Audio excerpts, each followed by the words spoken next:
এয়া চাওক নলবাৰীৰ আৰক্ষী বিষয়াৰ যান বাহন আৰক্ষী বিষয়া এনেদৰে দোকানত বহি থাকে তেওঁলোকে আৰু তাৰ কাৰণে এনেদৰে দুৰ্ঘটনাসমূহ সংঘটিত হৈ থাকে।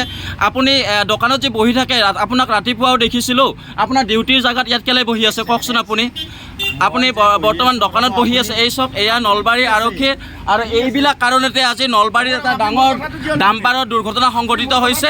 এয়া চাওক মই দেখিছোঁ এয়া ব্যস্ত ৰাস্তা, এই ব্যস্ত পথত চাওক এনেদৰে সকলোৱে গাড়ী মটৰ চলি আছে, কিন্তু এয়া যান বাহন আৰক্ষীয়ে এইখন দোকানত চাহ তেওঁ সদায় বহি থকা মই ৰাতিপুৱা আমি দেখিছিলোঁ এইদৰে তেওঁ বহি আছে। আৰু এই চাওক তেওঁ এতিয়াহে তাৰমানে কেমেৰা দেখি তেওঁ ভয় খাই এইদৰে টুপি পিন্ধি তেওঁ ড্ৰেছত ওলাই আহিছে।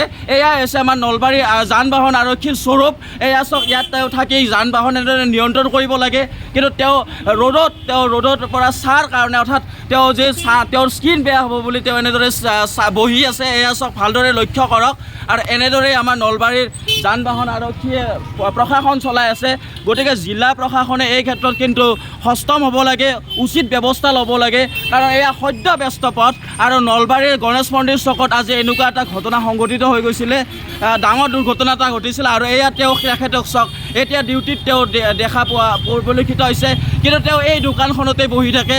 তেওঁ হয়তো দোকানেই হ'ব বিচাৰিছেনে তেওঁ যান বাহন নিয়ন্ত্ৰণ কৰিব খুজিছে এয়া তেওঁ জানিব।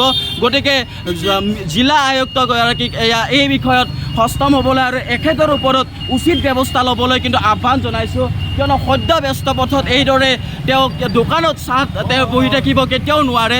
এজন আৰক্ষী যান বাহন বিষয়াক ইয়াত নিয়ন্ত্ৰণ কৰা হৈছে কেৱল মাত্ৰ যান বাহন নিয়ন্ত্ৰণ কৰাৰ কাৰণে, কিন্তু তেওঁ ইয়াত কেৱল দোকানত বহি চাহ তেওঁ বহি এনেদৰে থাকিব। গতিকে যান বাহন আৰক্ষী বিষয়াক তথা জিলা প্ৰশাসনলৈকে আহ্বান জনাইছোঁ যে এনেকুৱা বিষয়াৰ ওপৰত উচিত ব্যৱস্থা লওক। তেওঁলোকে কিয় চায়াত অকল বহি থাকে, দোকানত কিয় বহি থাকে, দোকানত বহি তেওঁ কি যান বাহন নিয়ন্ত্ৰণ কৰি আছে নেকি? নলবাৰীত প্ৰায়ে দুৰ্ঘটনা সংঘটিত হৈছে এনেধৰণৰ বিষয়াৰ কাৰণে। গতিকে আপোনালোকে কিন্তু ইয়াত উচিত ব্যৱস্থা ল'ব লাগিব। আৰু এনেকুৱা বিষয়াবিলাকক দোকানত বহি তেওঁ যি যান বাহনৰ চলোৱাৰ ব্যৱস্থা নিয়ন্ত্ৰণৰ ব্যৱস্থা কৰিছে এই স্বৰূপটো কিন্তু আপোনালোকে দূৰ কৰিব লাগিব। এয়া জিলা প্ৰশাসনৰ তথা জিলা আয়ুক্তগৰাকীলৈ আমাৰ